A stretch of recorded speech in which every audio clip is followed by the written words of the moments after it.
მოგესალმებით. მე გახლავართ თინეთი გუჯაბიძე, ფინეთუს გუნდის წევრი, საქართველოს ეროვნული ბანკის ფინანსური განათლების წარმომადგენელი და დღეს ჩვენი ლაივ ჩართვა ეძღვნება სკოლებში ფინანსური და ეკონომიკური წიგნიერების სწავლებას. ჩვენ დღევანდელი სტუმარი კი არის მარიამ ჩიქობავა, საქართველოს განათლების, მეცნიერებისა და ახალგაზრდობის სამინისტროს ზოგადი და სკოლამდელი განათლების განვითარების დეპარტამენტის უფროსის მოადგილე. დღეს მარიამი გვესაუბრება იმაზე, თუ როგორ არის ფინანსური და ეკონომიკური წიგნიერების საკითხები ინტეგრირებული ეროვნულ სასწავლო გეგმაში, მით უმეტეს ეხლა, როდესაც შემუშავდა ახალი საგნობრივი სტანდარტები და მიმდინარეობს მათი საჯარო გახილვა, მარიამი ასევე გვესაუბრება იმაზე, თუ როგორ არის ფინანსური წიგნიერების საკითხები ინტეგრირებული მოქალაქეობის საგნის ახალ სტანდარტში. ხოლო შემდეგ მე უკვე ვისაუბრებ იმაზე, თუ რა შესაძლებლობებს გთავაზობთ ეროვნული ბანკი, როგორც მასწავლებლებს, ასევე სკოლის წარმომადგენლებს, მოსწავლეებს და განათლებით დაინტერესებულ ნებისმიერ პირებს, რა რესურსები გვაქვს, რა ტიპის ღონისძიებები, ტრენინგები და ასე შემდეგ. მსმენელებს ასევე გექნებათ შესაძლებლობა, რომ კომენტარებში დაგვიწეროთ თქვენი შეკითხვები, ლაივის ვიდეოს ქვემოთ კომენტარებში დაწერეთ შეკითხვები და ლაივის ბოლოს აუცილებლად გავაჟღერებთ და გიპასუხებთ ამ შეკითხვებზე. ასევე შეგახსენებთ იმას, რომ ეს ლაივ ჩანაწერი დარჩება გარკვეული პერიოდის განმავლობაში და შეგიძლიათ თავიდან დაუბრუნდეთ და მოусმინოთ, თუ კი ვერ მოასწარით თავიდანვე ჩართვა. სანამ უშუალოდ გადავიდოდეთ საუბარზე, მინდა 2 სიტყვით გითხრათ ფინანსური განათლების მნიშვნელობის შესახებ. ფინანსური განათლება ეს არის აუცილებელი საბაზისო ცოდნის უნარების, ჩვევებისა და დამოკიდებულებების ერთობლიობა, რომელიც აუცილებელია ნებისმიერი პროფესიის ადამიანისთვის, იმისთვის, რომ მან მიიღოს ინფორმირებული, გონივრული ფინანსური გადაწყვეტილებები, რათა საბოლოო ჯამში თავისი ფინანსური კეთილდღეობა გაიუმჯობესოს. რაც უფრო ადრეული ასაკიდანვე დავიწყებთ ჩვენ სწორი ფინანსური ცოდნის მიწოდებას და ფინანსური უნარ-ჩვევების გამომუშავებას ახალგაზრდებისთვის, მით უფრო პასუხისმგებლიანი მოქალაქეები გახდებიან ისინი და სკოლა ზუსტად კარგი ადგილია ამისთვის, რომ ეს ცოდნა მივაწოდოთ მოსწავლეებს უფრო ფართო მასშტაბით და ბევრ ქვეყანაშიც არის ხოლმე ფინანსური განათლება ზუსტად ეროვნული სასწავლო გეგმის ნაწილი. როგორ არის ეს ჩვენთან? ამაზე როგორც გითხარით, მარიამი გვესაუბრება. მარიამ, მოგესალმებით, ძალიან დიდი მადლობა ჩვენთან სტუმრობისთვის და თქვენი დროის დათმობისთვის და თხოვთ გვესაუბროთ, როგორ არის ფინანსური განათლება დღეს საქართველოში სკოლის სასწავლო გეგმაში წარმოდგენილი. დიდი მადლობა თიკო, ყველას მოგესალმებით, ძალიან მრავალფეროვანი აუდიტორია გვყავს, ახლა მე როგორც ვიცი, საგანმანათლებლო რესურს ცენტრის წარმომადგენლები გვესწრებიან, სკოლის დირექტორები, ანუ მენეჯმენტიდან, სკოლის ლიდერშიპიდან, ასევე სამოქალაქო განათლების მასწავლებლები, სხვა საგნის მასწავლებლები და მშობლები. ამიტომ ისეთი მრავალფეროვანი აუდიტორია, მე შევეცდები, წინასწარ ბოდიშს მოვუხდი თვითონ სამოქალაქო განათლების მასწავლებლებს, იმიტომ რომ შეიძლება რაღაც რამდენიმე მიმართულებით ისეთი ახსნა გავაკეთო, რაც თქვენ იცით ძალიან კარგად, მაგრამ რადგან ფართე საზოგადოებაა წარმოდგენილი, ამიტომ თავისუფლებას მივცემ, რომ ცოტა უფრო მეტად მარტივი, პოპულარული ენით ვისაუბრო ამ თემებზე, რომ უფრო მეტად გასაგები იყოს ნებისმიერი დამსწრე პირისთვის.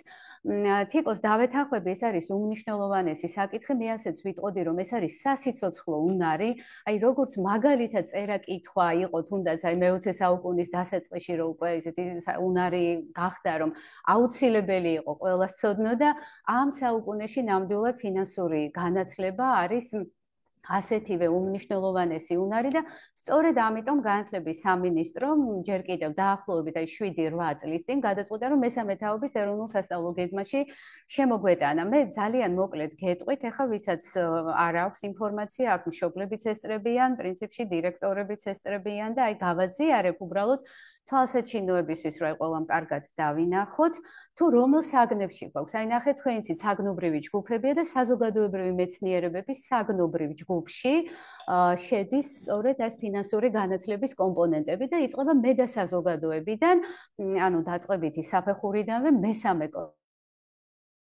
კლასში ახდება ჩემი ოჯახის იქ-ასეთი სავალდებულო თემა ფარგლებში, პირად ბიუჯეტზე, დაზოგვაზე, რაღაცა მცირედ შემოდის უკვე მოსწავლის ასაკის შესაბამისად. ჩვენ საქართველოში გვხვდება იმ კუთხით, რომ არის სხვადასხვა მხარის შესწავლა, საქართველოს მხარეების შესწავლა მეურნეობის, ეკონომიკური დარგების კუთხით და აი ამ კუთხით შემოდის. უფრო ძირითადად, რა თქმა უნდა, წარმოდგენილია საბაზო საფეხურზე მოქალაქეობაში და მე მინდა გაჩვენოთ როგორ არის უფრო კონკრეტულად, აი აქ სავალდებულო თემებიც კი გვაქვს ეკონომიკური ურთიერთობები თემში, ეს არის მე-7 კლასში და მე-9 კლასში ეკონომიკა და სახელმწიფო. ეხლა აქ რას ვეხებით ძირითადად, აი მაგალითად ფული და ბარტერი, აი უკვე მე-7 კლასში სწავლობენ ამას, თქვათ, რატომ არის საჭირო ფული, თქვათ, უცხოური ვალუტა რას წარმოადგენს, ბაზარი თვითონ როგორ რეგულირდება, მოთხოვნა, მიწოდება როგორ არის, იმიტომ რომ ეს არის ჩვენი ყოველდღიური ცხოვრების ნაწილი, ყოველდღე რაღაცას ყიდულობთ, ვიღაც რაღაცას ყიდის და ასე შემდეგ და ვართ ყოველდღიურად ამ ეკონომიკურ ურთიერთობებში ჩართული. ასევე მე-7 კლასში არის ვთქვათ, კერძო და საჯარო საკუთრება, შემოსავალი, ხარჯვა, ბიუჯეტირება, როგორ შევადგინოთ საკუთარი ბიუჯეტი და ასე შემდეგ, დააზოგვა ქველმოქმედება და ასე შემდეგ. აი მე-9 კლასში, რა თქმა უნდა, ეს თემები ასევე ისევ ტრიალდება და უფრო შემოდის პროფესია და სამსახური, ვთქვათ, სახელმწიფო ბიუჯეტი და გადასახადები, საფინანსო ორგანიზაციები, ფინანსური პროდუქტები, მაგალითად საბანკო სექტორთან ურთიერთობა, როგორ მივიღოთ ესეთი მნიშვნელოვანი გადაწყვეტილებები, რაც ჩვენ სამომავლო მიზნებს უკავშირდება, ანუ უკვე არსებულ საჭიროებებს, თქვათ, რას წარმოადგენს დაზღვევა, რატომ არის დაზღვევა მნიშვნელოვანი, მომხმარებელთა უფლებები და პასუხისმგებლობები და ასე შემდეგ. მოკლედ, საკმაოდ გაჯერებულია, ანუ ამჟამად მოქმედ ეროვნულ სასწავლო გეგმაში აი ეს თემები, ფინანსური განათლების კომპონენტი საკმაოდ კარგად არის წარმოდგენილი. საშუალო საფეხურზეც მინდა გითხრათ, რომ აი მე-11 კლასში გვაქვს სავალდებულო თემა, მაგალითად მეწარმეობა და ბიზნესი და ეს რას მოიცავს ძირითადად, ანუ ვინ არის მეწარმე, რა არის ზოგადად ეს მეწარმეობის იდეა, როგორ ვაქციოთ იდეა კონკრეტულ საქმედ, ამისთვის რა ნაბიჯები უნდა გადავდგათ, რა ტიპის ბიზნესები არსებობს, ასე ვთქვათ, ბიზნეს იდეა რა არის, თვითონ სამართლებრივი გარემო როგორია და აი სხვადასხვა მიმართულებით, მოკლედ სახელმწიფო რას აკეთებს, თუნდაც აი უსაფრთხო ეკონომიკური სიტუაციის შექმნისთვის, მაგალითად რა არის სოციალური მეწარმეობა, ან ქველმოქმედება, რა ხდება, თქვათ, ბაზარზე, როგორ რეგულირდება ეს ვალუტის გაცვლითი კურსი და ასე შემდეგ. მოკლედ ყველა ის ძირითადი მიმართულება, რაც ჩაითვალა, რომ აუცილებელია მოზარდისთვის, მომავალი მოქალაქისთვის, ჩვენ აი ეროვნული ბანკის თანამშრომლებთან ერთად მოვაქციეთ სტანდარტში. როგორც თიკომ დაანონსა, ამჟამად იცვლება, მიმდინარეობს სტანდარტების რევიზია და აი მინდა გაჩვენოთ ახლა როგორ იქნება უკვე ახალ სტანდარტში წარმოდგენილი. მართალია, ეს ყველაფერი არ ჩაეშვება ჯერ კიდევ სექტემბრიდან, თუმცა უმნიშვნელოვანესია იმ კუთხით, რომ სკოლებში, ყველა სკოლაში გამოგზავნილია საგნობრივი სტანდარტები, ბევრმა უკვე პასუხის დაგვიბრუნა, იქ რაღაც გარკვეული ვადები იყო გაწერილი, თუმცა თუ აი ამ შეხვედრის შემდეგ კიდევ გაგიჩნდებათ რაიმე იდეა, შენიშვნა, მოსაზრება, განსაკუთრებით აი საზოგადოებრივი მეცნიერებების ჯგუფის წარმომადგენლებს მივმართავ, მოკლედ სიამოვნებით მივიღებ კიდე თქვენს წინადადებებს და შენიშვნებს. ეხლა მინდა გაჩვენოთ ისევ დავიწყოთ, აი მე და საზოგადოების სტანდარტით, აი ძალიან შევეცდები, რომ არ იყოს ეს მოსაწყენი, უბრალოდ თვითონ სტანდარტის დიზაინსაც გაგაცნობთ, რომ აი დაახლოებით წარმოდგენა შეგვექმნას, მაგალითად რა სწავლობენ ჩვენი შვილები, როგორ სწავლობენ, როგორ იგეგმება ეს პროცესი და ასე შემდეგ. აი მე და საზოგადოება, იცით, მე-3-4 კლასებში ისწავლება და აი აქ თუ ხედავთ, გვაქვს მოკლედ სულ რაღაც 5 ცნება. ერთი წამით მეც რომ დავინახო კარგად, გამოვწევ ამას. ეს არის პიროვნება, ანუ პიროვნული განვითარება, საზოგადოება, რომელიც მოიცავს აი ზრუნვას, საზოგადოებაში საკუთარი თავის აღქმა, მოკლედ პიროვნებად, პირად და საზოგადოებრივ საჭიროებებზე ზრუნვა, ასე ვთქვათ, საკუთარი ჩართულობით, ასევე არის ცალკე ცნებაც არის ზრუნვა, ინსტიტუცია, ანუ ინსტიტუციების ფუნქციების გააზრება და ცვლილება, იმიტომ რომ მუდმივ ცვლილებებში ვარ და ვთქვათ, რა ხდებოდა ძველად, რა ხდება ახლა, როგორ იცვლება გარემო, აი ამისთვის, მოკლედ ეს 5 სამიზნე ცნება გვაქვს, ეს ნიშნავს, რომ ამასთან შესაბამისი 5 შედეგი გვაქვს, 5 მისაღწევის შედეგი მე-3 და მე-4 კლასებში. მოკლედ იმისთვის ზოგადად აქ ხომ წარმოდგენილია საგნის სწავლების მიზნები, ხოლო ეს ზოგადი მიზნები უკვე კონკრეტდება კონკრეტულ შედეგებში. თავისი შეფასების ინდიკატორებია და სამიზნე ცნების მოცულობა, აღწერილობა. აქაც ახლა სავალდებულო თემები რომ ნახოთ, ეს არის ჩემი ოჯახი, სასკოლო გარემო, მეგობრები, თანატოლები, გარემო, რომელშიც ცხოვრობ, განათლება, სკოლის მიღმა, მედია და ინფორმაცია, მე და ჩემი ქვეყანა. პრინციპში თემები იგივეა, რაც ამჟამად გვაქვს მესამე და მეოთხე კლასში. უბრალოდ ყურადღება მინდა გავამახვილო. ნახეთ შემდეგზე, თუ თემა იგეგმება ესე ნაბიჯ-ნაბიჯ, ჯერ ერთი თემა დავფარე, შემდეგ მეორე, შემდეგ მესამე. აი ეს მიზნები, სამიზნე ცნებები თავის შედეგებთან ერთად ეს არის გამჭოლი. ანუ ყველა თემაში ჩატრიალდება, ასე ვთქვა და ყველა თემაში დამუშავდება. ეს არ არის, რომ ჯერ ერთ შედეგს მივაღწია, მერე მეორე შედეგს, არა, ეს თემა, მოკლედ ეს შედეგები ყველა თემაში სათითაოდ დამუშავდება. ხა, აქედან ჩვენ რა გვაინტერესებს კონკრეტულად, აი რომ ნახოთ, სად შეიძლება დავინახოთ აქ ფინანსური წიგნიერება და როგორ შეიძლება ეს ყველაფერი გამოჩნდეს, მე რო ახლა კონკრეტული ინდიკატორები არ გიკითხოთ, აი ზემოთ რაც გაჩვენეთ იმ შედეგებიდან და ინდიკატორებიდან გამომდინარე, მე აი შევეცდები თქვენთან ერთად აქვე ჩამოვწერო მაგალითად ჩემი ოჯახის ფარგლებში, აი იმ სამიზნე ცნებებთან მიმართებით, ეს არის ჩემი მიზნები, რა შეიძლება, აი როგორ შეიძლება რეალიზდეს საკუთრივ ფინანსური წიგნიერება, იმიტომ რომ თქვენ იცით რომ ეს არის უფრო ძირითადად მე საავტორო ჯგუფების გასაკეთებელი, ან სკოლას თვითონ შეუძლია რა თქმა უნდა თვითონ განსაზღვროს კონკრეტული საკითხები და შესაბამისი, ვთქვათ, რესურსით შეურჩიოს, არ არის აუცილებელი მაინდა-მაინც სახელმძღვანელოს გაყვეს. აქ რა შეიძლება იგულისხმებოდეს, აი მაგალითად დავწერ ჩემი მოვალეობები ოჯახში, ხო? იმიტომ რომ ვთქვათ, ბავშვობიდანვე მნიშვნელოვანია აი ამ პასუხისმგებლობის გააზრება, მაგალითად, შრომის დანაწილება. იმიტომ რომ, ან თუნდაც იგივე ვთქვათ, ოჯახის წევრების პროფესიები. ესეც ავსებით შესაძლებელია, შეიძლება ახლობლის, ეხა არ არის აუცილებელი, ზოგს დიასახლის იყავს და ამ შემთხვევაში ძალიან მნიშვნელოვანია, რომ აი ყველა შრომის დაფასება თავიდანვე იცოდეს ბავშვმა და დიასახლისი უზარმაზარი ეკონომიკური წვლილი შეაქვს იმ ოჯახში და ზოგადად საოჯახო ეკონომიკა ეს არის ძალიან მნიშვნელოვანი, ესე შეიძლება ჩავთვალოთ. ამის ფარგლებში ასევე შეიძლება მოსწავლეს, ვთქვათ, შევთავაზო დაზოგვა, რომ მოუფრთხილდეს თუნდაც იგივე, ვთქვათ, გაზს, დენს და ასე შემდეგ, რადგან ეს პირდაპირ აისახება, ასე ვთქვათ, მას შეუძლია ეს გამოთავისუფლებული თანხა რაღაც სხვა მიზნებით დახარჯოს. ასევე ამავე თემის ფარგლებში შეისწავლება პირადი ბიუჯეტის თემა და მოკლედ ეს ყველა საკითხი ერთმანეთთან ურთიერთკავშირში ამ თემის ფარგლებში, რა თქმა უნდა, სხვა საკითხებთან ერთად, იქ სხვა საკითხებიც შემოდის, მაგრამ ფინანსური წიგნიერების კუთხით აი ამ თემის გავლისას ძირითადად ახლა რომელ ცნებებს მიემართება, ეს არის, პიროვნება, მისი განვითარება ოჯახში, ასე ვთქვათ, სოციალიზაცია, ეს მიემართება ასევე ზრუნვას, რომ ვიზრუნო მაგალითად რესურსების დაზოგვაზე, ხო? აი გავიაზრო, რომ რაღაცა დაზოგილი ენერგია, გამოთავისუფლებული თანხა შეიძლება გამოვიყენო პირადი მიზნებისთვის. ან ჯიბის ფული, ვთქვათ, რაც მეძლევა, დავისახო რაღაც მიზანი და როგორ დავგეგმო იქამდე მისასვლელი გზა, რომ დღესვე არ დავხარჯო ყველაფერი და რაღაცნაირად ამ მიზნებისთვის შევადგინო გეგმა, ანუ დაგეგმვასაც ძალიან კარგად შეისწავლიან ამ დროს. ხა მეორე თემაზე რომ გადავიდეთ, აქ რა შეიძლება ვთქვათ გაკეთდეს, ამ კუთხით შეიძლება რომ კარგად დამუშავდეს მაგალითად, რომელი პროფესიის ადამიანები ზრუნავენ სკოლის განვითარებაზე, ან ჩემს განვითარებაზე. ვთქვათ, იქ არის სხვადასხვა საგნის მასწავლებელი, არის მენეჯმენტი, დირექცია, საქმის წარმოებელი, ბუღალტერი და ასე შემდეგ, ფინანსისტი და ასე შემდეგ და ეს მშვენივრად შეიძლება გამოჩნდეს. ან მაგალითად, ეხლა როცა სასკოლო გარემოა, მეგობრებია, ეს აი ჩვენი მიზნები, ისევ რომ გავიხსენოთ, ვთქვათ, არ დაგვავიწყდეს, აქ საზოგადოება, პიროვნების სოციალიზაცია და აუცილებლად უნდა შევეხოთ თანაკლასელებთან ურთიერთობას, მასწავლებლებთან ურთიერთობას და ასე შემდეგ. ამიტომ აქ სხვადასხვა ღონისძიების დაგეგმა შეიძლება, მაგალითად ურთიერთობა შეიძლება ექსკურსიის დროს, ხო? აი ექსკურსია დავგეგმოთ.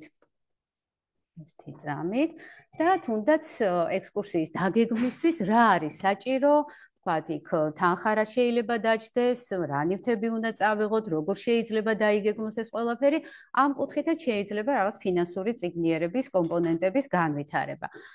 ვთქვათ, აი გარემო, რომელშიც ვცხოვრობთ, აქ რა შეიძლება ვთქვათ ფინანსური წიგნიერების კუთხით. კიდევ ერთხელ ვამბობ, ანუ ვინც არ იცნობს თვითონ ამ სტანდარტს, აი უფრო მშობლები არიან, რა თქმა უნდა, აქ ბევრი სხვა თემა შემოდის, ადამიანის უფლებების, გარემოს დაცვის, ჯანსაღი ცხოვრების, ბევრი სხვა კუთხით, მაგრამ ამ შემთხვევაში კონკრეტულად ფინანსური წიგნიერების კუთხით რა შეიძლება რომ აქ მოვიაზროთ და რა აღმოჩნდება სავარაუდოდ მომავალ სახელმძღვანელოებში. აი მაგალითად, აქაც ინსტიტუცია პირდაპირ სამიზნეცნება გვაქვს და ინსტიტუციები, რომლებიც ჩვენს გარემოში, აი ქალაქში, სადაც ცხოვრობთ, როგორ ზრუნავენ და მასთან დაკავშირებული იგივე პროფესიები, ამაზე შეიძლება ვთქვათ ყურადღების გამოხვილება. ან თუნდაც იგივე ხაი ცვალებადობა გვაქვს, ესეთი სამიზნეცნება და პროფესიები ძველად და ახლა. აი მაგალითად ეხლა შეიძლება ძალიან გაუკვირდეთ ბავშვებს, რომ ეს კურიერები, რომლებიც ფაქტობრივად ყოველფეხის ნაბიჯზე ხდება, რაღაცა რამდენიმე წლის წინ 20-30 წლის წინ, ასეთი ის არ იყო რა, ხო, ასეთი ინტენსიური არ იყო, უფრო პოსტით ხდებოდა მიწოდება და უფრო სხვა ტიპის მიწოდება ხდებოდა და ეხლა მაგალითად ეს ძალიან პოპულარული პროფესიაა და ბევრი ახალგაზრდა არის შემოსული. ეხლა ნაკლებად ხედავ მე პირადად ეხლა განათლება სკოლის მიღმა ან მედია და ინფორმაცია ცოტა უფრო სხვა მიმართულებებს უფრო მეტად ეხება. აი მაგალითად მესამე კლასში მშვენივრად იფარება ფინანსური წიგნიერების ამბები, თუმცა აი მეოთხე კლასში ბოლო თემაში, რომელიც არის მე და ჩემი ქვეყანა და აქაც შეიძლება პრინციპში რაღაცნაირად ფინანსური წიგნიერების კომპონენტის დაფარვა გეტყვით ეხლა რა კუთხით. მაგალითად, იგივე ამ შემთხვევაში აქ მოიაზრება უფრო ეროვნული გმირების, საზოგადო მოღვაწეების შესახებ სწავლება და აი მაგალითად შეიძლება აქ ჩართოთ წარმატებული მეწარმეები სიტყვაზე. მეწარმეები და აი თქვათ ქველმოქმედები და მათი აი რაში ხარჯავდნენ, როგორ ხარჯავდნენ ისინი ფულს, რა სიკეთეები მოქონდათ საზოგადოებისთვის და ზოგადად ქველმოქმედება საქართველოში რაღაცა უძველესი დროიდან საკმაოდ ისეთია, პოპულარულია, მნიშვნელოვანია და რა თქმა უნდა ეს ტრადიცია უნდა გაგრძელდეს. ან თუნდაც იგივე ხა მე და ჩემი ქვეყანა უფრო სახელმწიფოებრივი აზროვნების ჩამოყალიბებაზეა, მე როგორც ამ სახელმწიფოს წევრი, ეს უნდა გაიაზროს მოსწავლემ და აქ აუცილებლად შემოდის ისეთი საკითხები, როგორიც არის მაგალითად აი ჩემი ქვეყნის ისტორიას, მრავალსაუკუნოვანი ისტორია რომ აქვს და მაქვს ჩემი რაღაც ეროვნული სიმბოლოები, მათ შორის შეიძლება იყოს ეს თქვათ ეროვნული ვალუტა.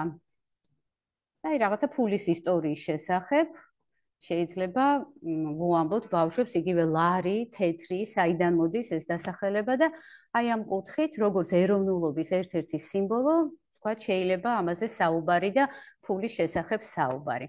კარგით, ეხლა ამას ჩავხსნი, ასე ვთქვათ, იმედია ძალიან ისე გაუგებრად არ ვსაუბრობ. ეხლა მინდა ჩვენი საქართველო გაჩვენოთ.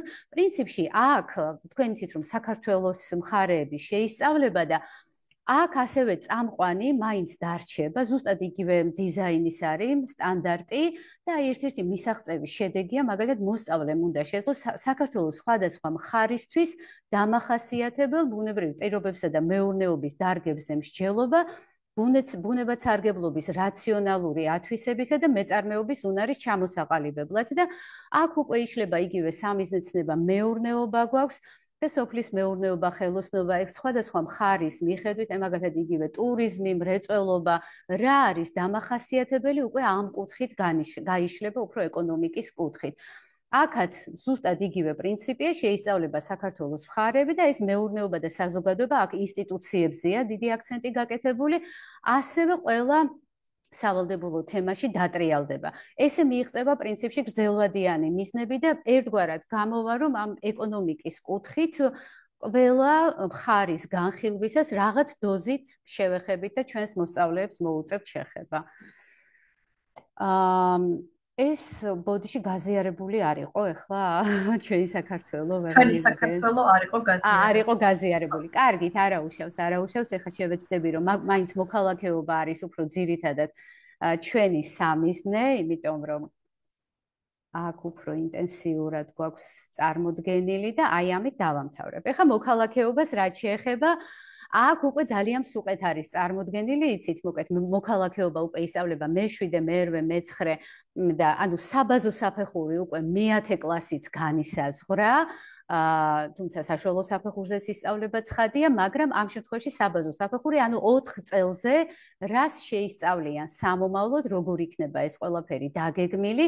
ეხლა ამას გაჩვენებთ. აქ არის სულ 4 სამიზნე ცნება, ანუ ჩვენი მიზნები, აი ამ საგნის ფარგლებში, თქვათ რა არის სწავლის შედეგები, ეს არის საზოგადოება, დემოკრატია, მონაწილეობა და მდგრადი განვითარება. პრინციპში მე აქ შევეცადე გავაყვითლე აი ის ნაწილები, რაც ფინანსურ წიგნიერებას შეეხება, მაგალითად, აი შეფასების ინდიკატორში საკუთარი ინტერესების მისწრაფებების, მათ შორის ფინანსური მიზნების, თქვათ, და შესაძლებლობების გათვალისწინებით პიროვნული, პროფესიული და კარიერული პერსპექტივების განჭრედა.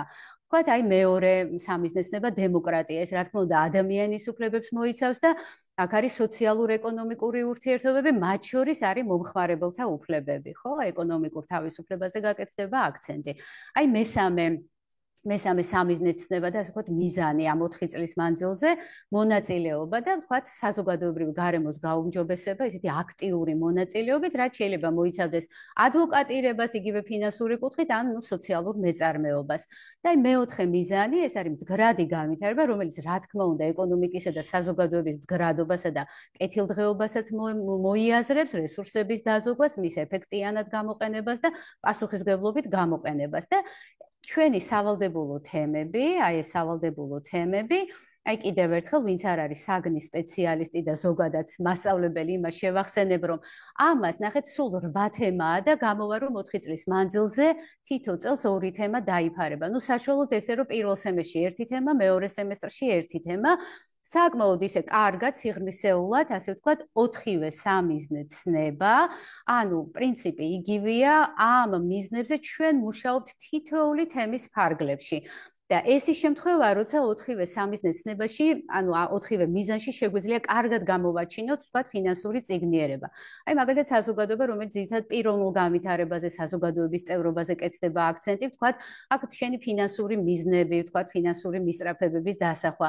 დემოკრატიაზე ზემოთაც აღვნიშნეთ, ვთქვათ, იგივე შრომითი და მომხმარებელთა უფლებები, აი მონაწილეობაზე, აქტიური მონაწილეობა, ხო? აი ნებისმიერ თემაში შეიძლება ეს კარგად ჩატრიალდეს ყველა ეს მიზანი. ვთქვათ, საზოგადოების განვითარებაზე ზრუნვა, ეკონომიკურ კეთილდღეობაზე ზრუნვა და მდგრადი განვითარება, ცხადია, ეკონომიკური განვითარება, კეთილდღეობა და რესურსების პასუხისმგებლობით მოხმარება.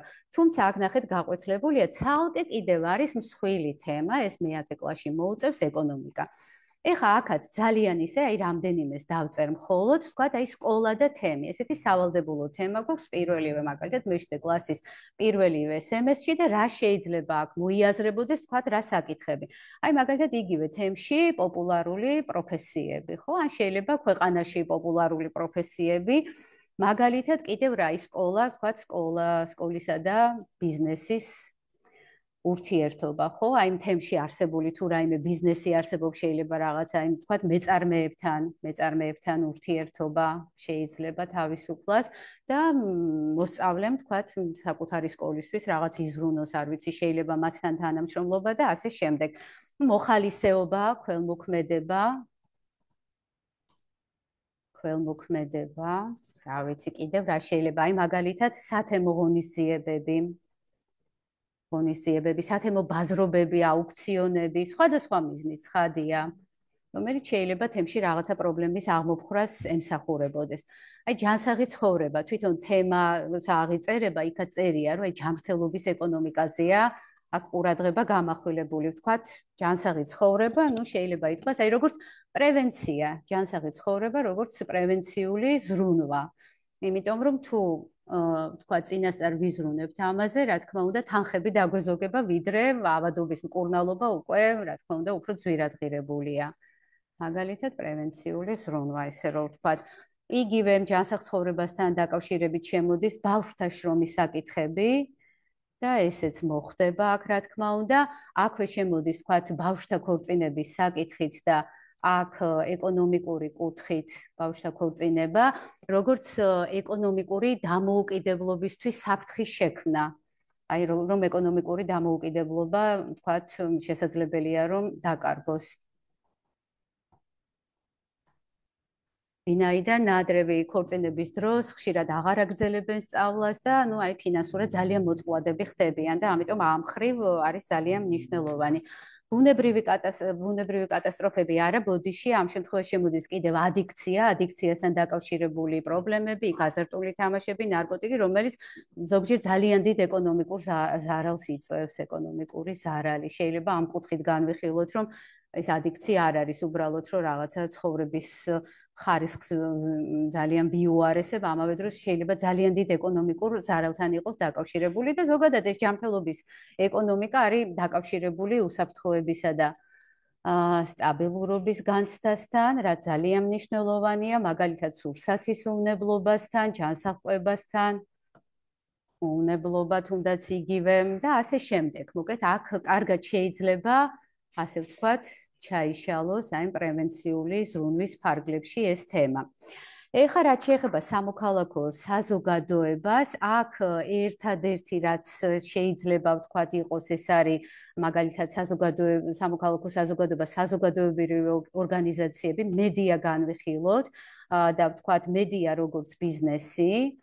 იმიტომ რომ ეხა მედია იცი ძალიან მრავალფეროვანია და არ მოიცავს მხოლოდ თქვა სატელევიზიო არხებს და თითოეულ ადამიანი შეიძლება იყოს თავად მედია მაუწყებელი ასე ვთქვათ რა და ამის თამდები რისკები ვთქვათ იქ როცა კერძო არის როცა ბიზნესია ვთქვათ რა რისკები იყოს ოღონდ აქ უფრო რა თქმა უნდა მედია წიგნიერების კუთხით წავა ადგილობრივი ხელისუფლება აქ ცალსახად თვითონვე გამოკვეთილია რომ ეს არის ადგილობრივ ბიუჯეტის შესახებ ვთქვათ ცნობიერების ამაღლება და როგორ შეგვიძლია მონაწილეობა მივიღოთ ვთქვათ ადგილობრივი ბიუჯეტის ფორმირებაში მე ვიცი ხა მესწრებიან დირექტორები და მასწავლებლები რომლებსაც მსგავსი პროექტი განუხორციელებია და ძალიან კარგად მიიღეს მონაწილეობა მაღალი კლასის მოსწავლეებმა მშვენივრად მიიღეს მოკეთ ბიუჯეტთან დაკავშირებით ვთქვათ წინადადებების შედგენაში და ასე შემდეგ ცენტრალური ხელისუფლება პრინციპში ცენტრალური ხელისუფლების ბიუჯეტი როგორ დგება ხელისუფლების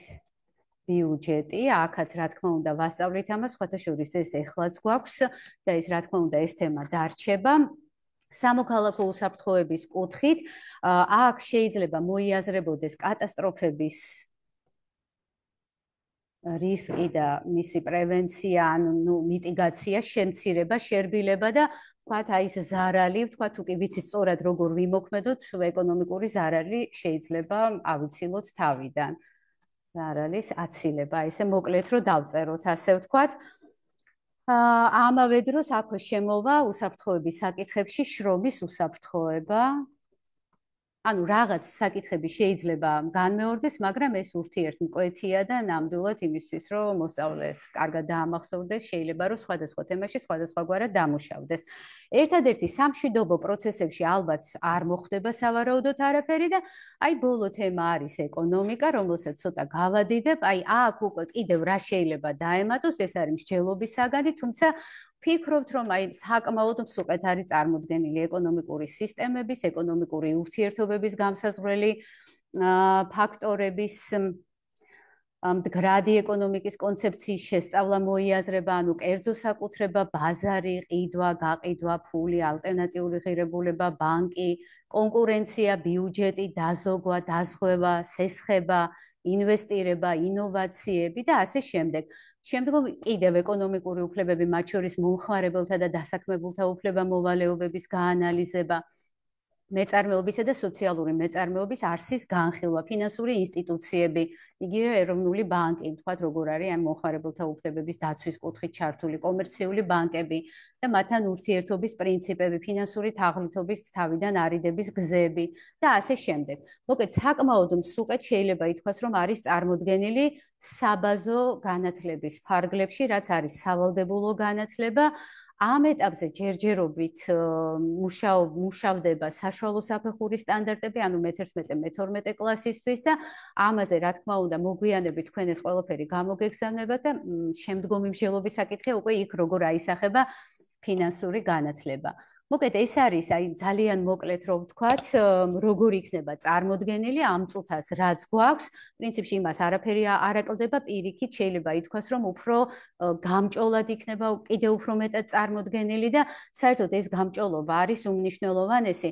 მე აქვე ვისარგებლებ ეროვნულ ბანკს ვეტყვი მადლობას, იმიტომ რომ შარშან იყო კონკურსი, როდესაც სხვადასხვა საგნის მასწავლებელს შესაძლებლობა ჰქონდა წარმოედგინათ, როგორ შეიძლება ეს თემა დამუშავდეს მაგალითად ქართულში, აი ერთ მასწავლებელს ქალბატონ ზია შევარდნაძეს ჰქონდა არაჩვეულებრივად გაკეთებული, ესეთი ყვითელი ბერეტი, აი მოთხრობაზე აგებული დაზოგვის, დაზღვევის თემა შემოდიოდა ფანტასტიკურად. ქალბატონ მაია კაკაურიძის მახსოვს, ნაშრომი მახსოვს, როცა 6 საგანში მოახდინა ინტეგრირება, აი ფანტასტიკურად ხერხდება ეს ყველაფერი და რა ვიცი, ეს რესურსები სხვათა შორის დევს და თუ არ ვცდები ფინედუს უდევს ასევე სხვადასხვა საგანში კიდევ დამატებით რეკომენდაციები რა მიმართულებით შეიძლება რომ ეს თემა გაიჭოლოს და ნუ ყველასთვის ისე მრავალმხრივად დამუშავდეს მოსწავლისი სხვადასხვა საგნის კუთხით.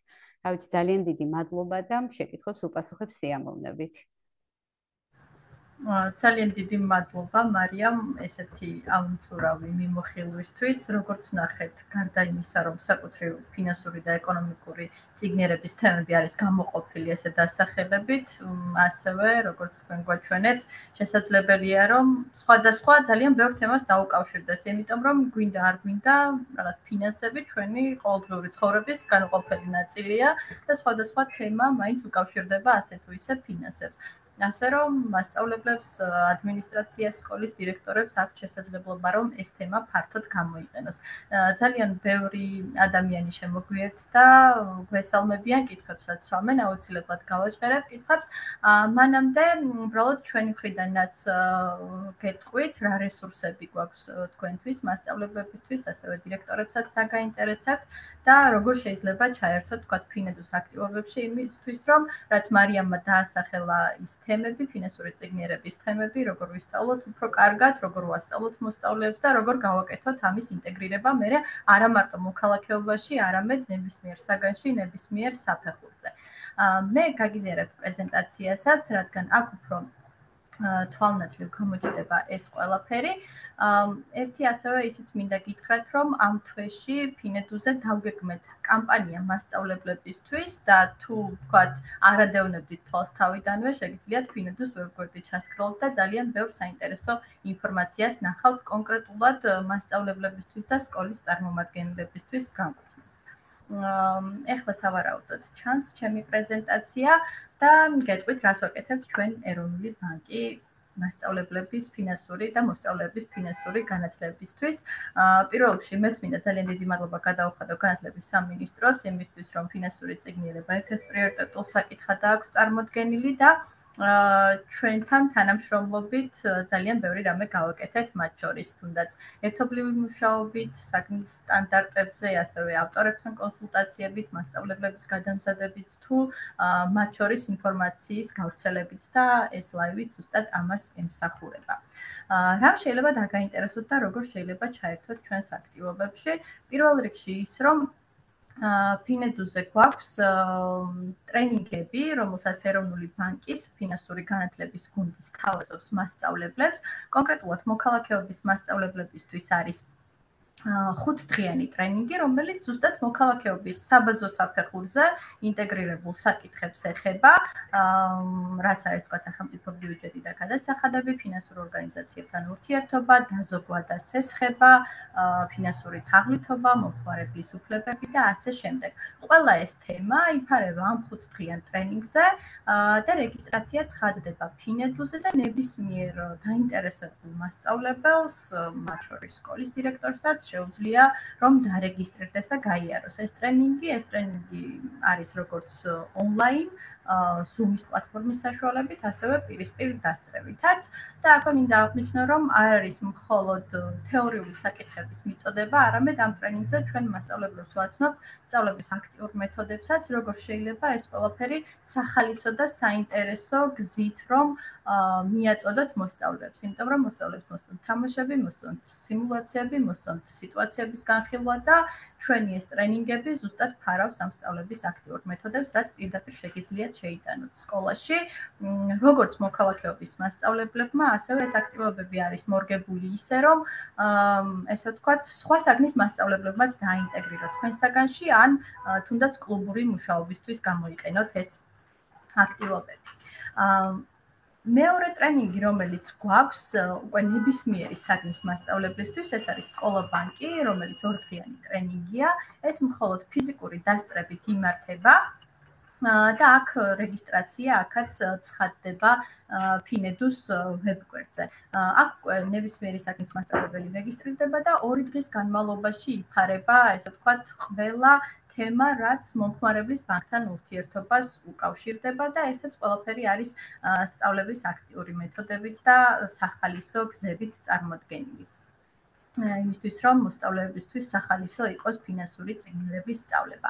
ამ ორივე ტრენინგზე მასწავლებლებს გადავცემთ სერტიფიკატებს და ასევე მათ ვაძლევთ სრულ სასწავლო მასალას, აი აქტივობებს, სავარჯიშოებს, ბარათებს, რაც შეუძლიათ მერე დაბეჭდონ და კლასში გამოიყენონ, ყველაფერ ამ მზა რესურსს ვაძლევთ, ესე ვთქვათ, გაწერილი გაკვეთილების გეგმებია და შეუძლიათ დაამოდიფიცირონ, დაინტეგრირონ, ან პირდაპირ, ესე ვთქვათ, მზა სახით გამოიყენონ.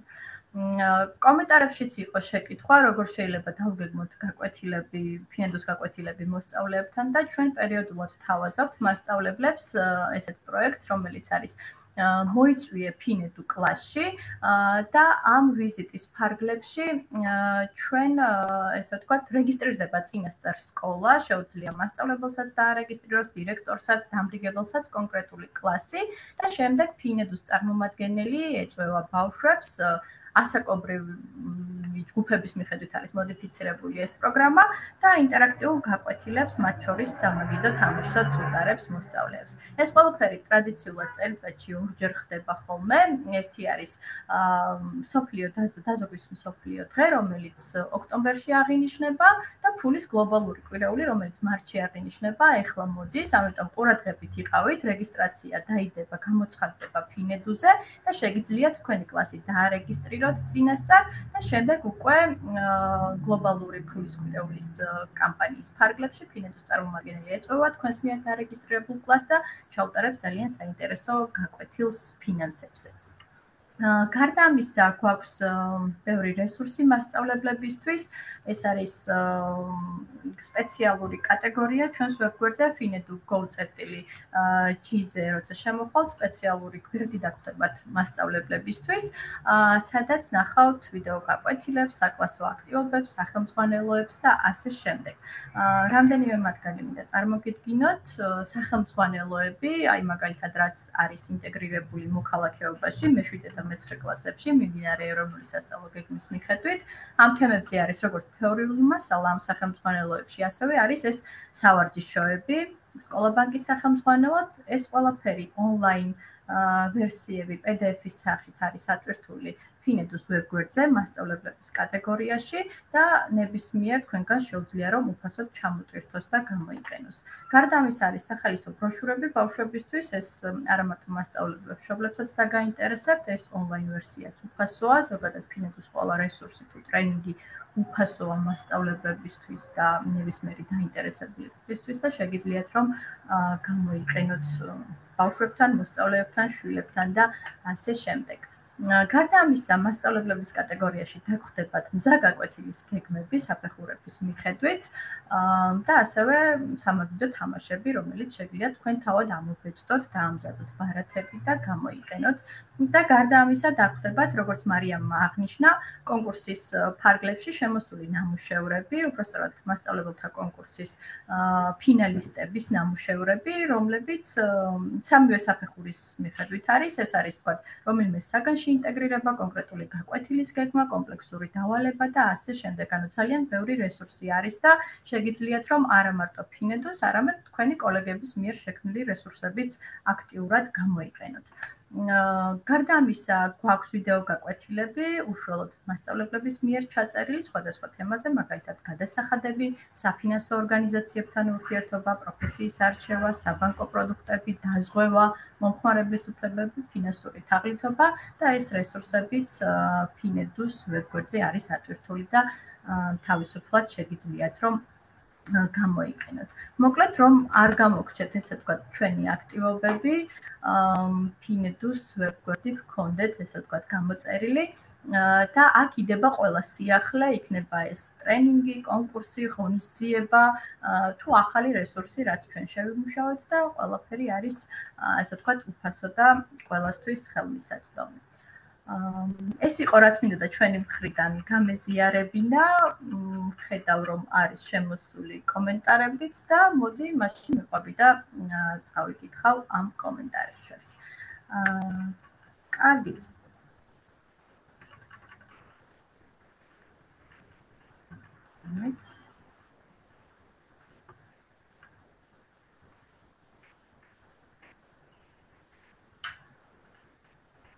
აითიკო მხობის რესურს ცენტრის უფროსი წერს, როგორ შეიძლება ფინედუსთან ერთად დაიგეგმოს მოსწავლეთა ტრენინგებიო. ხო, პრინციპში ეს ძალიან საინტერესოა, შენ კი ისაუბრე, რომ ესე მიდიან ხოლმე საფინანსო ორგანიზაციები, შეიძლება თქვენ წახვიდეთ და თქვათ ჩაუტაროთ, თუმცა ეს უფრო ისეთი ერთდღიანი შეხვედრაა, ეხლა მე როგორც მახსოვს, რა ვიცი, შეიძლება ამაზეც ფიქრი, ხო, თუმცა ძალიან დიდია მოთხოვნა თვითონ მასწავლებლების მხრიდან ჯერ ტრენინგებზე. იმდენად დიდი, რომ სიმართლე გითხრათ, მე და ჩემმა დეპარტამენტმა გადავწყვიტეთ, რომ ეხლა გავიაროთ ეროვნული ბანკის ტრენინგები უკვე როგორც ტრენერებმა და მინიმუმ ონლაინ მაინც რაღაცნაირად მივწვდეთ აი ესეთ, რა თქმა უნდა, ისე უფასო ღია წვდომის რეჟიმში მასწავლებლებს, ვისაც დააინტერესებს, რომ რაღაცნაირად აი ეს საჭიროება რომ აღმოვხრათ. რა თქმა უნდა, ეხლა ყველას ვერ გავწვდებით, მაგრამ ამ ვალდებულებას ავიღებთ, რომ მოხალისეობრივად თქვათ ჩავატაროთ ჩვენს ტრენინგი. ხო, ეს მოსწავლეთა ისე მაინც საინტერესოა. შეიძლება აი სკოლა ბანკი, რაზეც ისაუბრე, ასევე ეს იყო საინტერესო მოსწავლეებისთვის. კი ბატონო, მადლობა მარიამ და ძალიან მიხარია, რომ განათლების სამინისტროს თანამშრომლებიც ჩაერთვებიან, ესე ვთქვათ, როგორც გამავრცელებელი და კიდევ უფრო მეტ მასწავლებლებს გადაამზადებთ. ხო, რაც შეეხება მოსწავლეებთან, რადგან ესე ვთქვათ, ჩვენი რესურსი შეზღუდულია, შეუძლებელია, რომ ფიზიკურად ესე ვთქვათ, ყველა სკოლაში მივიდეთ და ჩავატაროთ, ამიტომ რამდენიმე გზა გვაქვს და ერთ-ერთი ზუსტად ეს არის მოიწვია ფინედუ კლასში, სადაც არა მარტო ჩვენი განყოფილების, არამედ ეროვნული ბანკის სხვადასხვა დეპარტამენტებიდან თანამშრომლები და ასევე ჩვენი პარტნიორი ორგანიზაციების, მაგალითად, კომერციული ბანკების, მიკროსაფინანსო ორგანიზაციების, უნივერსიტეტების და ასე შემდეგ თანამშრომლები ერთვებიან მოიწვია ფინედუ კლასში პროგრამაში და დარეგისტრებულ სკოლაში მიდიან და ატარებენ ერთ გაკვეთილს, მაგრამ თან გადასცემენ რესურსებს და შემდეგ სკოლას შეუძლია და ხშირად ყოფილა შემთხვევები, რომ მე იქიდან კონკურსია ხოლმე, ან კლუბს ჩამოაყალიბებენ და რაღაც დასაბამად იქცევა, ესე ვთქვათ, ფინედუს რესურსები ამ სკოლებისთვის. ასე რომ ამ ეტაპზე მოსწავლებისთვის ეს აქტივობა გვაქვს, მაგრამ ზუსტად იმიტომ ვცდილობთ მეტი მასწავლებლის გადამზადებას, რომ თქვენ ხართ პირველ რიგში ის ადამიანები, რომლებიც ყოველდღიურად მუშაობთ მოსწავლეებთან და უფრო მეტად შეძლებთ ანუ ამ საკითხების მოსწავლეებთან მიტანას. კიდევ ერთი კითხვა იყო, თინა თინხინკაძე გვეკითხება, მოგესალმებით, მაინტერესებს, რატომ არის მნიშვნელოვანი საბაზო და საშუალო საფეხურზე მოქალაქეობის საგნის შიგნით იყოს ინტეგრირებული მე-9 და მე-11 კლასში ასეთი ფართო არეალით ეკონომიკის და ფინანსური საკითხების გათვალისწინება. ხომ არ იქნება ამ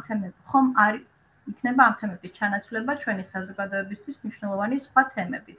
გულისხმობ უკვე არსებული თემების უფრო ღრმად გაშლა, მით უმეტეს ისედაც გვაქვს სკოლებში არჩევითი საგანი მეწარმეობის საფუძვლები და ამავე დროს გეოგრაფიაში არის ინტეგრირებული ეკონომიკის მთელი რიგი საკითხები.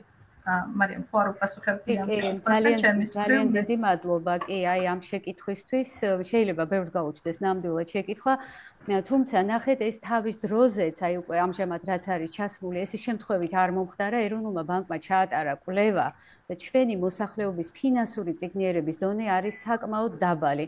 კი, გეოგრაფიაში მანამდეც იყო ეკონომიკის მიმართულებით, ნუ არ ვიცი, რაღაცა მათემატიკაში სწავლობენ იქ პროცენტთან თუ პროცენტთან დაკავშირებულ გამოთვლებს და ასე შემდეგ, მაგრამ ცხადია, რომ ეს მოკლედ ნამდვილად დიდი, ასე ვთქვათ, გამოწვევის წინაშე ვდგავართ მთლიანად საზოგადოება, რომ აი ფინანსური წიგნიერების დონე, აი კვლევებით არის დადასტურებული, რომ ამ მხრივ ნუ რამდენიმე წლის წინ იყო ნამდვილად ძალიან დაბალი.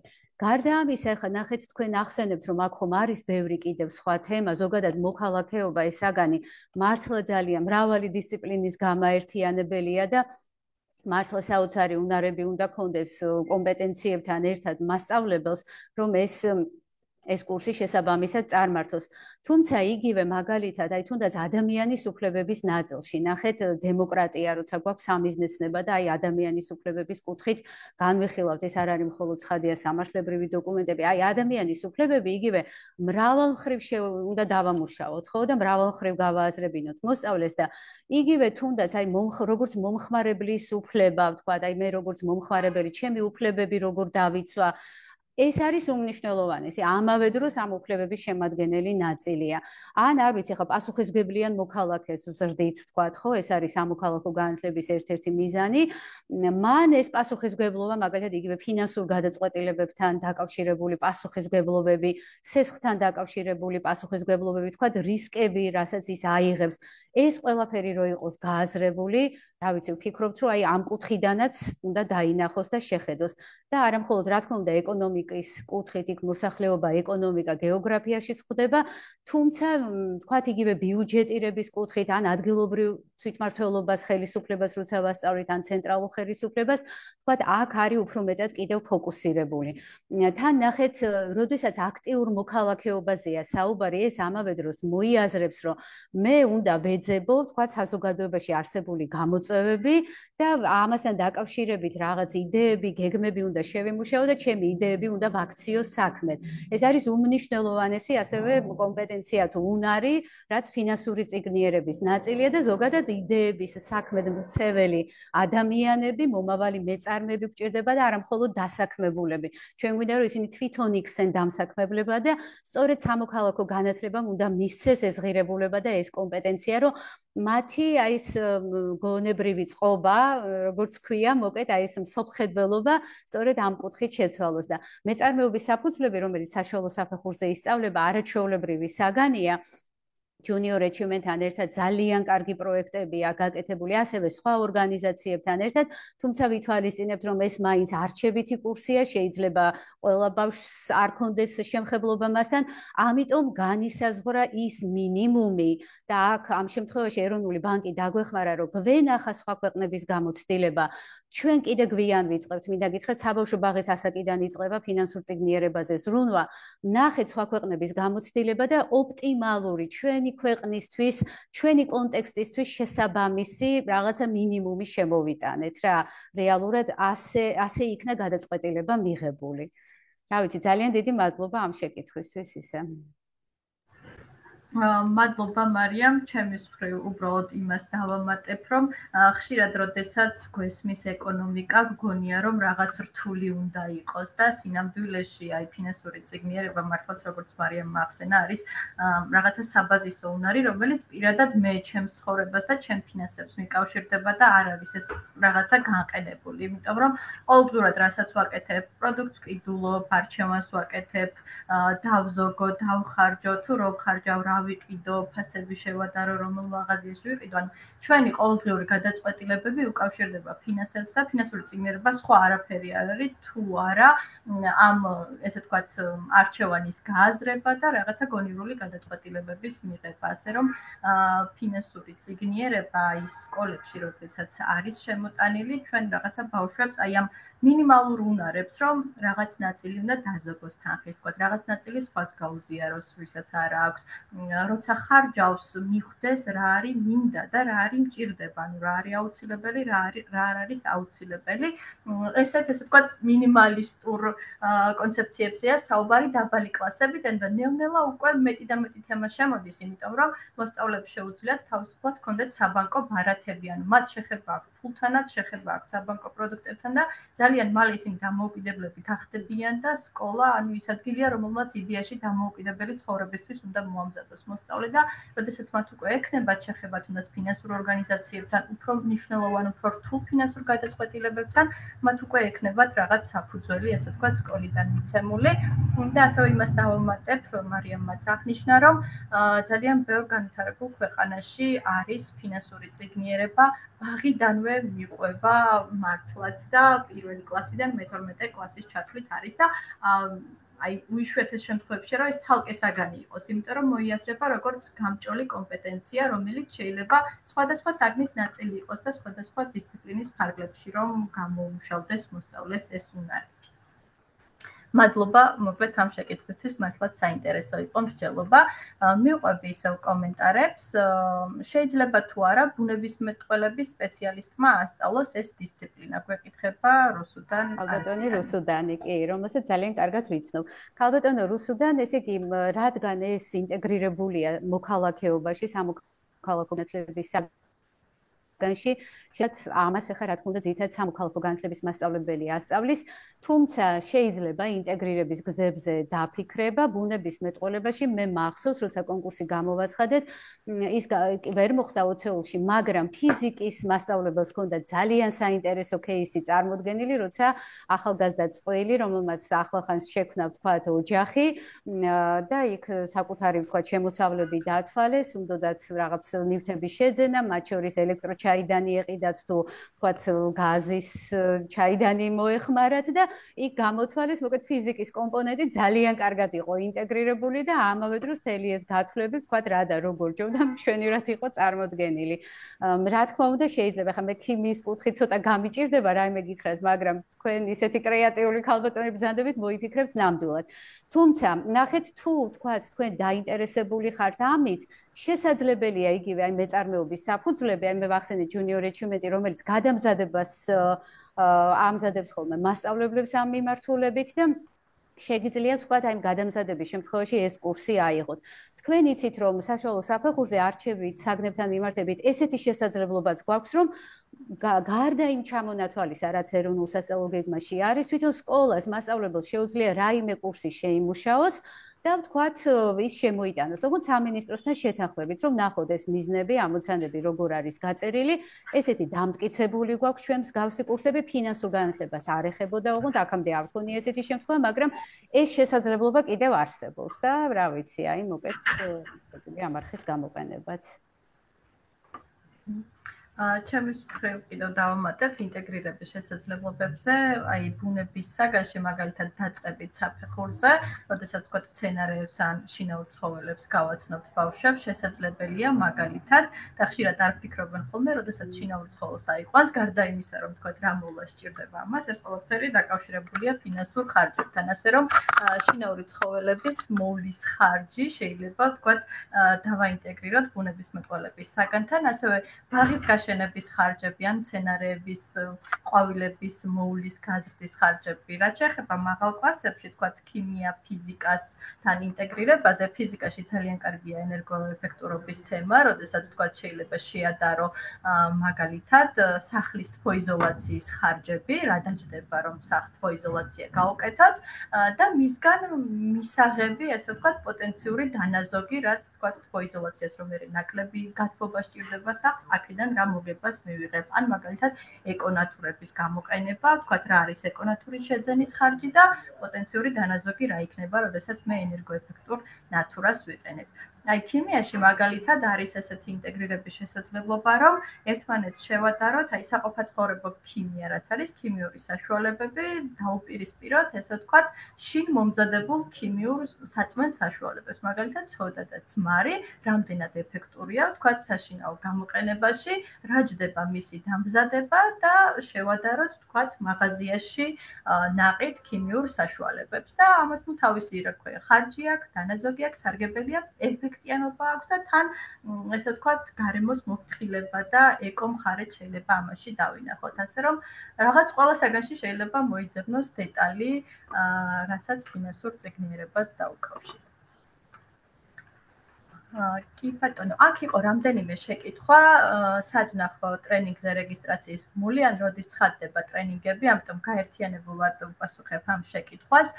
ტრენინგები პერიოდულად ცხადდება ხოლმე წლის განმავლობაში ფინედუზე, ამიტომ ფინედუ GoG-ზე სიახლეების გამოწერა გააკეთეთ, რომ როდესაც დაიდება, ესე ვთქვათ, რეგისტრაციის ტექსტი მოგივიდეთ მეილზე შეტყობინება და ასევე ფინედუს Facebook გვერდი გქონდეთ დალაიქებული, იმიტომ რომ ყველა სიახლე აქ იდება.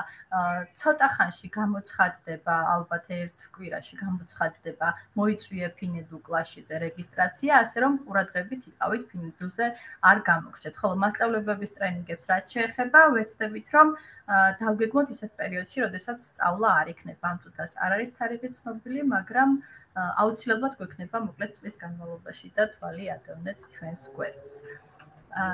დანარჩენი კომენტარები პრინციპში ძალიან სასიამოვნოა, მადლობები არის ჩვენი მისამართით და მეც ასე ვთქვათ, ჩემი მხრიდან გეტყვით მადლობას, რომ ესე გაინტერესდით ფინანსური ციგნიერების თემა და მადლობა, რომ გვისმენდით. მარიამ, თქვენც თუ გაქვთ ბოლოს სიტყვა და შეგვიძლია რომ დავასრულოთ შეხვედრა და თან შეგახსენებთ, რომ ეს ჩანაწერი დარჩება Facebook-საც. ძალიან დიდი მადლობა თიკო აი ამ შესაძლებლობისთვის და რა ვიცი აი სკოლებს მივმართავ რომ ჩვენ რა თქმა უნდა გავაგრძელებთ ეროვნულ ბანკთან ერთად და ჩვენც ცხადია დამოუკიდებლად ყველანაირად შევეცდებით რომ მოკეთ ჩვენი რესურსით მაქსიმალურად დავხარჯოთ ადამიანური და ნუ თქვენთან ერთად ერთობლივად მივიდეთ საუკეთესო შედეგებამდე. მადლობა დიდი. ძალიან დიდი მადლობა მარიამ. გამოყოფილი დროისთვის და იმ ენერგიისთვის და თანამშრომლობისთვის, რასაც განათლების სამინისტრო და ჩვენ ეროვნული ბანკი ერთად ვაკეთებთ. მადლობა და მასწავლებლებს შეგიძლიათ რომ მოგწეროთ ფინედუზე თუ კი რაიმე დამატებითი შეკითხვა გექნებათ. შეხვედრამდე.